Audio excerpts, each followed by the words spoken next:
She would sit at her window and track when her neighbors left for work, when they ate their meals, and when they went to bed. And she did this just to keep tabs on the neighborhood. Now, one day, a new neighbor moved in across the street. She quickly got a fresh new spreadsheet and began taking notes on him.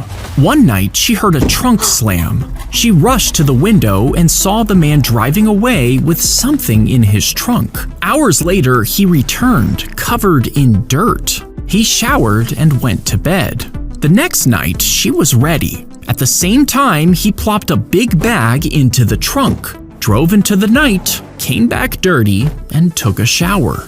Weeks passed, her walls filling with guesses on where he was going and what he was doing, until she finally called the police because she was sure he was disposing of a body. The officer came and calmly explained that her neighbor wasn't doing anything illegal, but after observing him doing even more strange things, she called the officer again and again.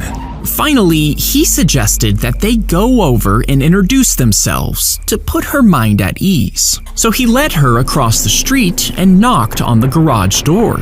Inside were knives laid in rows, jars filled with eyeballs, body parts hanging from strings. There was a drain stained with blood, and the man in a bloody apron closing the trunk on another bag. Her notes had been right all along. She turned to the officer, but he just walked over, pressed the button, and closed the garage door.